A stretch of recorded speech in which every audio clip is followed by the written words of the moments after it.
जय गुरु जी। शुक्राना गुरु जी। गुरु जी की प्यारी प्यारी संगत को जय गुरु जी। मैं नरेंद्र नाथ मेहता अपने YouTube channel divine light of गुरु जी में आपका एक बार फिर से स्वागत करता हूं। संगत जी, आज मैं आपको रघुवीर अंकल का एक छोटा सा सत्संग सुनाने जा रहा हूं, जो उन्होंने अपने सत्संग में सुनाया था। तो इसके अंदर जो जो सत्संग है वो मैं आपको जो सुनाऊंगा, तो वो मैं अपनी तरफ से कुछ नहीं सुना रहा। जो उन्होंने बोला उस सत्संग में मैं वही सुनाऊंगा, और उन्हों को जो गुरु जी ने बोला वो मैं आपको बताऊंगा। तो गुरु जी के बारे में तो संगत जी आपको पता ही है कि एक भजन भी आता है, सानू पता बदल तू सकदा है हत्था दियां लकीरां नू। ये तो आपको सभी को पता ही है कि गुरु जी किसी के भी हाथ की लकीरों को बदल सकते हैं।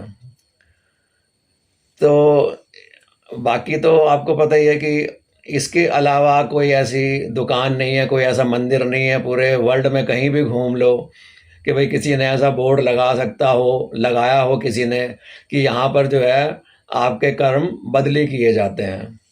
ऐसा कोई भी नहीं है। किसी के बस की ये बात नहीं है कि किसी के कर्मों को बदल दिया जाए।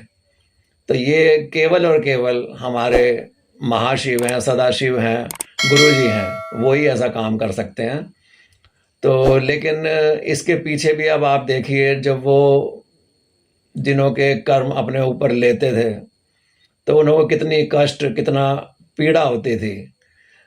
क्योंकि जब किसी के कर्म अपने ऊपर लेंगे तो उस जो उसके कर्म कटेंगे, जिस भी संगत के, तो उसके कर्म कहीं ना कहीं तो जाएंगे ही ना किसी को तो उसका भुगतान करना ही पड़ेगा ना।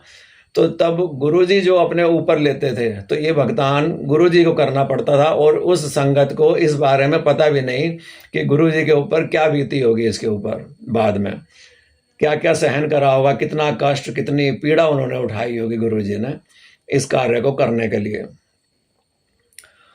तो इसी तरीके से एक उस सत्संग के अंदर बताया गुरुजी ने कि जब किसी भी संगत के वो कर्म अपने ऊपर लेते थे तो सुबह से लेके शाम हो जाती थी, वो कर्म जब लेते रहते थे अपने ऊपर, तो उन्हों का पेट जो है ना धीरे धीरे फूलना शुरू हो जाता था और काफ़ी बड़ा हो जाता था वो पेट उन्हों का। और रात होते होते वो पेट जो है उन्हों का पत्थर का बन जाता था। तो फिर जब सारी संगत चली जाती थी रात को, वो उस के जो कर्म है उन्हों को वो भस्म करते करके अपने पेट को ठीक करते थे।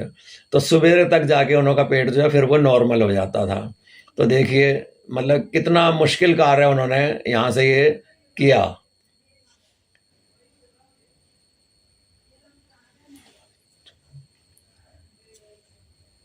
और इसी तरीके से एक संगत के जो है ना फिट्स पड़ते थे।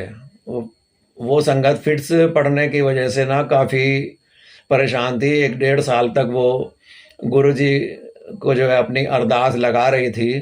तो गुरुजी भी देख रहे थे कि जब उन्होंने देखा कि लिमिट के बाहर हो गया है, तब गुरुजी ने जाके उसके कर्मों का हिसाब किताब लगाया। तो गुरुजी ने ये देखा कि कर्मों का हिसाब किताब लगाने के बाद उन्हों को ये पता चला कि यदि कोई अपना अंगूठे का नखून दे दे तो उसके कर्म जो है ना सारे माफ़ हो जाएंगे।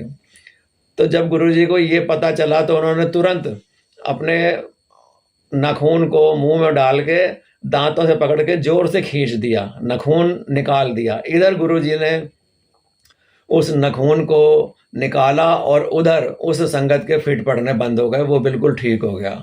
अब ये देखिए कितने दिन तक वो गुरुजी उस पीड़ा को सहन करते रहे। उस नाखून को कटने के बाद, निकालने के बाद कितना कष्ट होता है। हमें जरा सी एक सुई कहीं छुप जाए शरीर के अंदर, देखिए कितना दर्द होता है। तो गुरुजी कैसे सहन कर गए देखिए।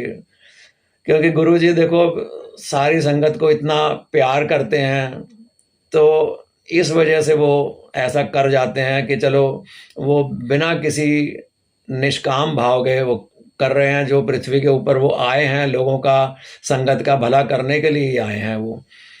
अब इस कार्य को करने के लिए वो कितना कष्ट उठाते रहे, अब आप ये देखिए।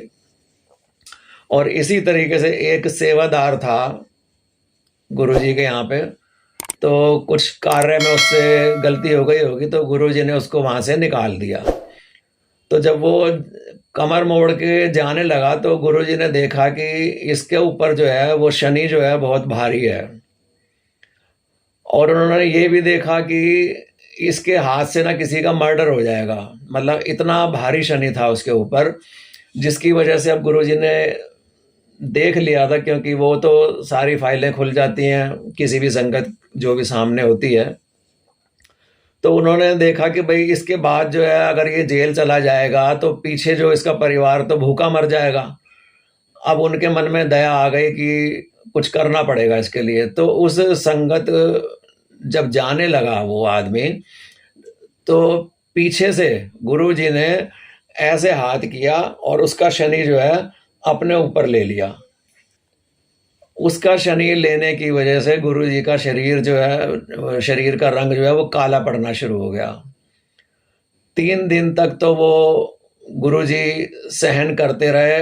देखिए उस पीड़ा को, शनि इतना भारी था उसके ऊपर, उस शनि को लेने की वजह से अपने ऊपर, उसको उतारने के लिए वो 3 दिन तक लगातार वो चलते रहे। कभी इधर जाते, कभी उधर जाते, कभी इधर जाते, कभी उधर जाते, वो चलते रहे बिना नॉन स्टॉप। और साथ में रघुवीर अंकल जी भी उनके साथ ऐसा ही करते रहे 3 दिन तक।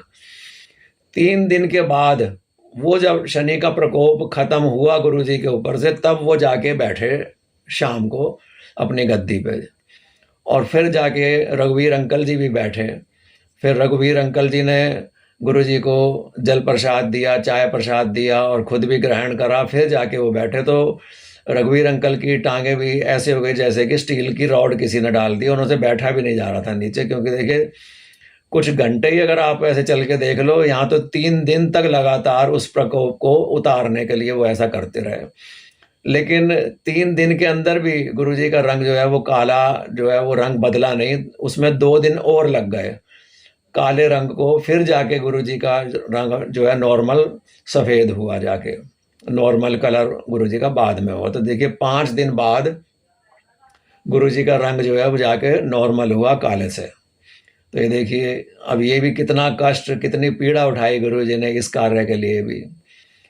अब देखिए गुरुजी लोगों के कैंसर तक अपने ऊपर ले लेते थे, ये भी आपको पता ही है। और रघुवीर अंकल जी बताते हैं कि जब वो किसी का कैंसर अपने ऊपर लेते थे तो खून की उल्टियाँ किया करते थे। वो कई बार तो 2-2 बार उल्टी करनी पड़ जाती थी, क्योंकि हो सकता है उसका कर्म कुछ ऐसा होगा जिसका भुगतान कितनी पीड़ा के साथ उनको 2 बार करना पड़ता था। और रघुवीर अंकल जी खुद बताते हैं कि मैं उस वाश बेसन को साफ करता था जहाँ गुरुजी वो खून की उल्टियाँ करते थे। लेकिन उस संगत को इस बारे में नहीं पता कि मेरे जो कर्म गुरुजी ने काटे हैं उन्हों का भुगतान गुरुजी को चुकाना पड़ रहा है। ये संगत को तो पता ही नहीं है उसके कर्म कट गए वो कहाँ, और गुरुजी यहाँ पीड़ा सहन कर रहे हैं सिर्फ इसीलिए क्योंकि गुरुजी को संगत से बहुत प्यार है, क्योंकि संगत ही उन्हों का परिवार है। और हमारी बड़ी खुशनसीबी है कि हम गुरुजी के परिवार के एक अहम सदस्य हैं, हम संगत हैं। तो ये देखिए किस तरीके से गुरुजी सहन करते रहे हैं, लोगों का भला करते रहे हैं। वो तो आए पृथ्वी के ऊपर इसी कार्य के लिए थे कि भाई किसी भी तरीके से संगत का भला किया जाए। और वो कहते भी थे कि भाई जिस दिन मेरा मिशन पूरा हो जाएगा मैं चला जाऊंगा यहाँ से।